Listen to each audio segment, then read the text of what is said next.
Welcome back to City and State TV. I'm Morgan Peckham here with my dear friend Gerson Borrero, live at in San Juan at the SOMOS 2014 conference. We're joined by the former borough president of the great borough of the Bronx, Adolfo Carrion. Mr. Carrion, thank you so much for joining us. Bienvenido, qué bueno Gracias, verte. un placer It's great verte. seeing you, and you look so relaxed. You're out of politics, elected politics. You're now in the private sector, but you still, they pull you back in. You know, you're never quite out of politics. You can't leave, and part of it is that you dedicate your life to doing things and action. And I'm in the private sector now as a developer, so I'm coming here talking about housing policy, and I'm going to participate in the discussion about gentrification, this economy, the New York economy, the impact on Latinos. It's all about progress and growth, and that's what I'm about. And so I'm, delighted to see that so many more people have come this year, and I like the fact that City and State and you guys have really focused everybody's attention on this conversation. It's a larger conversation about where the Latino community is going and the prospects for the future, and really it is still significantly about the destiny of the Puerto Rican community and the Puerto Rican diaspora, and I think that's an important conversation. So glad to be part of it. You ran for mayor as a third-party candidate, trying to shake up the two-party system to a degree. What were your takeaways from this recent election and your thoughts about the expansion of third parties in the state? Well, look, I think across the country we're seeing a sea change in how the voter looks at the political process. There is disengagement. There are fewer voters. They are voting. They're voting with their feet in many cases. They're choosing candidates and candidates' agendas and not parties necessarily, and that's why you see this shift back and forth. I mean, how do we lose the U.S. Senate as Democrats so dramatically? The other phenomenon that I think is going to express itself in local elections is that more and more of the electorate is self-declared independent. They don't like to be boxed in, and I think the millennials, this younger generation, is going to open up a new chapter in American politics. They're more data and information driven. They want to see what the action plan is. They want to see what the results are going to be. And if you can't prove the results in their lives, in their daily lives, they're going to walk from you. And so we're all going to have to step up our game. Well, it's interesting because you're not a millennial, neither am I, certainly. And yet we understand that. We understand, for example, you understood that there wasn't room in the Democratic Party for you to run as a mayor. So you became an independent aspirant. You went through another party that's structured there. I ask you this because we just posted online at City and State, New York. I came up with an idea, a simple one. The governor laid it out for us. He established a women's equality party. As a women's equality party, I just took it a step further. Then we need a Latinos Equality Party. Would you favor the creation of a Latinos Equality Party within the structure of the Democratic Party, much following the same thing that the governor established? Anything that promotes political involvement, that encourages people to come into the political process, to carry essentially their piece of the conversation and agenda, is good for politics. It may be uncomfortable and messy. And look, we have essentially still in the United States a two-party system that, what has it done? It has given us gridlock in a lot of very important elements of our lives. Immigration. Why can't we have rational immigration policy? Because we have political dysfunction and paralysis. People are fearful. We need a more robust conversation. It's not an easy thing to do, but I would encourage anybody, you need an army of people to run a political party.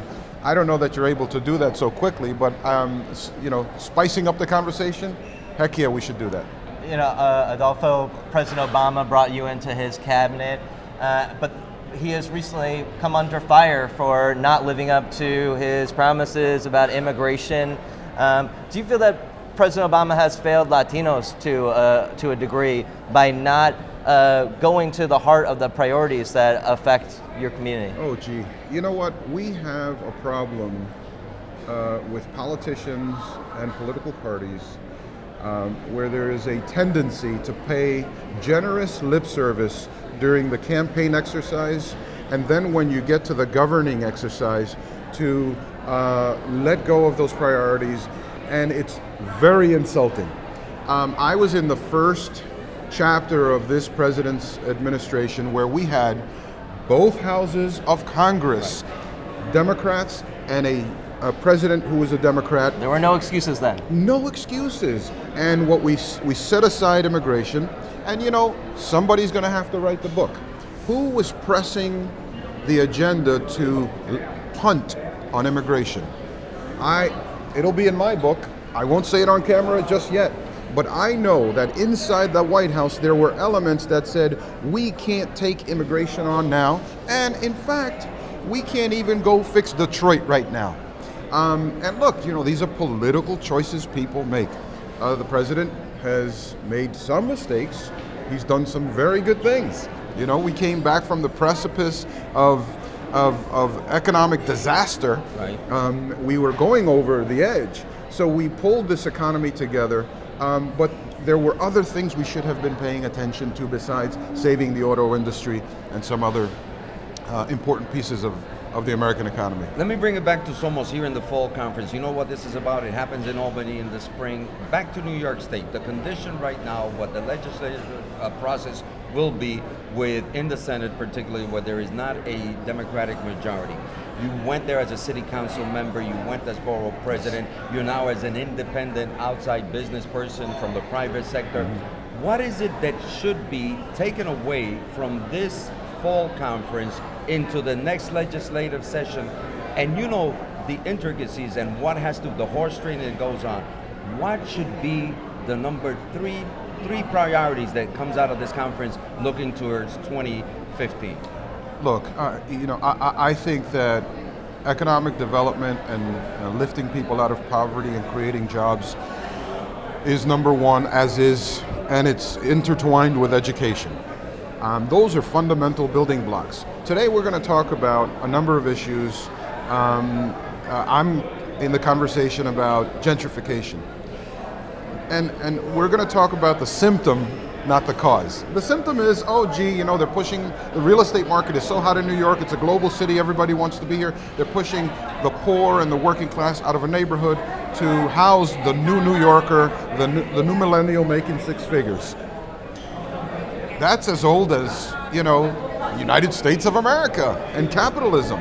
What we're not going to talk about, which is I'm going to push this, is about how do we break the cycles that have kept people from not having economic choices, the ability to move up the economic ladder. They're still paralyzed. And they're paralyzed because they're undereducated, they're poor because they're undereducated, and they're not healthy. So we need to get to that base.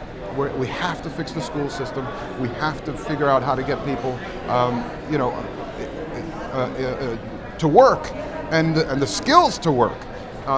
If we fix that, we've addressed a real fundamental building block for this community and for any community in New York State or anywhere in the United States. You talked about voters voting with their feet. We had 1 million fewer voters in this last election in New York State. Tragedy. Do you see that as a repudiation of the path that our elected officials are taking us on? I mean, how can you explain that precipitous drop-off in already such abysmal voter participation? My friend Eric Garcetti is the new mayor of Los Angeles. And Eric got elected with less than 1 in 5 voters showing up. Just like, guess what, New York City. So, and then politicians walk around like they have a mandate. Well, I guess you have a mandate of the people who showed up. We need to engage the electorate, and they're angry. They're walking away from the political process because they just don't believe anymore. And I think we've given them reason to walk away. Look, politics is a high-risk proposition, and you have to be willing to lose. Case in point, right? You go in, people say you're crazy. How could you do that? Well, you know what? For me, it's not a career. I'm not looking for a job.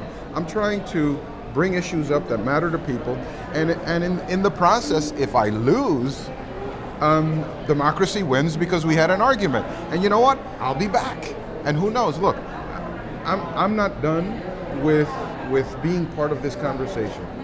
I still got a lot of game in me. I am taking a break and enjoying the private sector. Are you working on your memoir about the Obama administration? We're working on a book. We're working on a cookbook.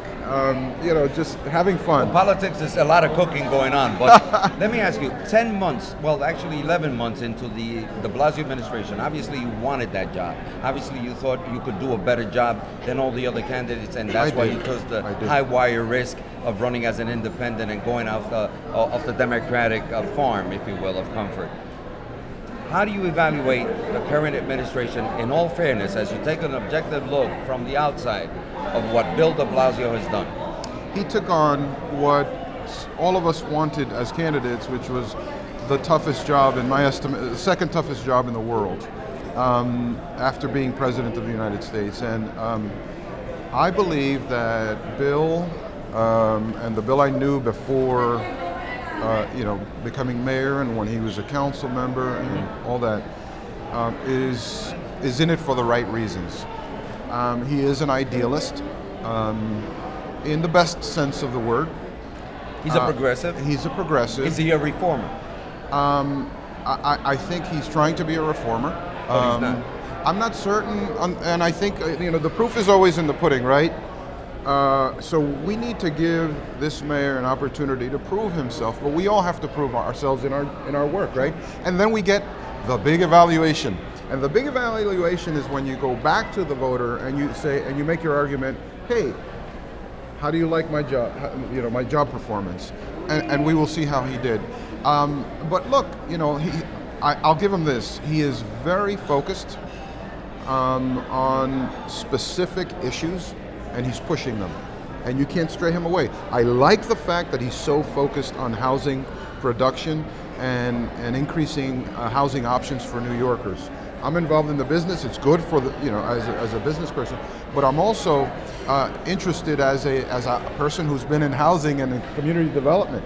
It's wonderful to see him pushing an agenda. He's going to have to do some things as a manager that are very important. He's going to have to fix the housing agency to make sure that we have more closings so that we can produce those numbers he promised.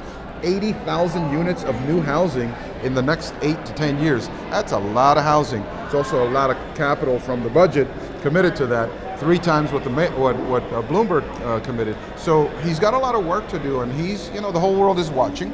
It's not an easy job. You live in a glass bubble. I think he's doing a great job at the moment so far, and we'll see. Adolfo Carrion, former Bronx Borough president, formerly a politician, still a bit of one. Thank you so much for joining us on City and State TV. Thank you, Morgan. Can't wait for that book, man. Thank you.